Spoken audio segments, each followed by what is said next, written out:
अयो भाइ यहाँको राजनीति होला यहाँको चुनाव नलड्नु चुनाव भएर के गर्ने अयो भाइ चुनाव हारियो भोट गर्ने अब चुनाव हारियो के गर्ने कस्तो समस्या हो भड्डिए पैसा गए भोट गर्निकन चुनाव घोषणा भइगयो हार्यो भन्ने थाहा पाइसकेपछि अझै 500 भोट 200 भोट गएको थियो अब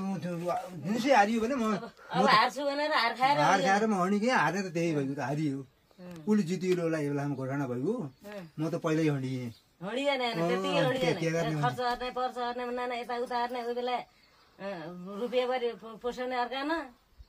खाए त के गर्ने अर्का जनता सबै आफ्नै बनाए पो हुन्छ त अर्का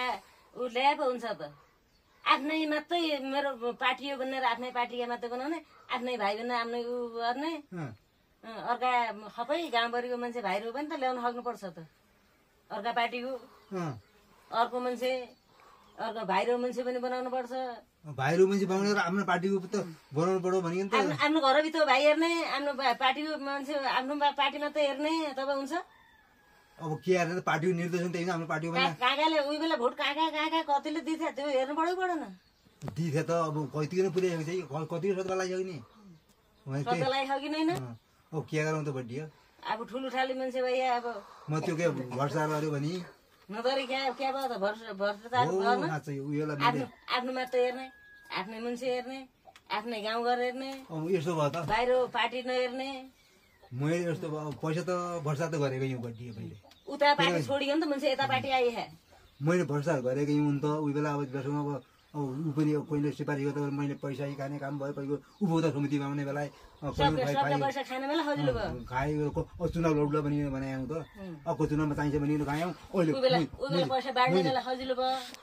मान्छेले चिनिसक्यो त कति ऋण लाग्यो भन्ने थाहा छैन मैले कहीँलाई उ त गरिआउँ त सेवा त गरिआउँ त के त्यसले के दिएर नि भोट सेवा गरे उही बेला पहिला चुनाव भए मान्छेले पहिला जिते मान्छेले यति यसो गरेर जित्यौ यस्तो गरिकन हुन्छ भन्ने थाहा थिएन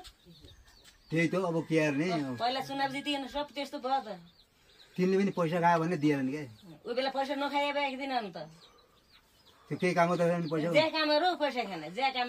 खाने पैसा नखाइकन कामै छैन त्यही भएर हारेँ मैले नगरी क्या भयो त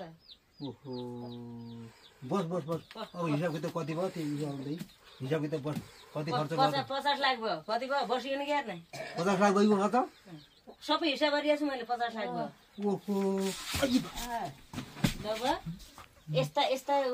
भैया मान्छे पनि के भयो बटाउ के भयो चिनी पानी हाल्नु पर्यो क्या के भयो ल दादा दानीलाई के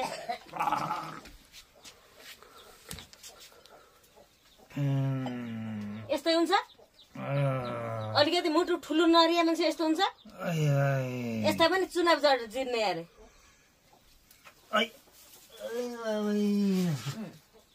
यस्ताले पनि लड्डा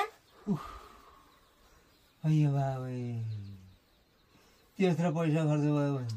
त्यता पैसा खर्च हुन्छन् भन्ने थाहा थिएन पैसा खर्च हुनु भने त लड्नु पर्यो पैसा खर्च भयो भने नलडिए भए किन्नु न त अहिले नै 8 साल पनि मैले अर्को चुनावमा लडौला नेपाली रन्देउ पनि मैले कस्तो गर्ने राजनीति पेसा भने मान्नुपर्छ यो यसमा नलाग्नु एक फेरि जितिएलै फेरि अहिले हुँदैन अब अर्को चुनावमा लडौला पनि मैले भने मान्नु परेन अब के गरौँ अब यस्तो हुने भने त म जितिन्छ भन्ने भरोसा परे सबको सेवा गरेको छु भने सबको काम गरेको छु भने भनेर भोट दिएन भने अर्का सेवा गरे भन्ने अर्का रुपियाँ ल्याउने फुसु खाने हुन्छ म त्यही भएर पढेँ अहिले पैसा खायो रुपियाँ नदिने भने रुपियाँ अरू पैसा खाने अरू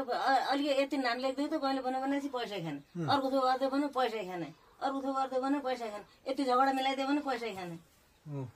पैसा खाइकन चुनाव जितिन्छ अर्काले दिया त जितिँदैन भने चाहिँ आफूले खाइया जितिन्छ त्यसो भए त्यही कारणले मैले पनि हाल्नु भोट अब त्यसो गर्नु भएन बटी अब पैसा चाहिँ खाने काम त्यस्तो काम गल्ती भएछ मेरो अब के राजनीतिमा लाग्दैन लागिसकेपछि निःशुल्क सेवा गर्छु म अब निःशुल्क सेवा सबैको गरे पो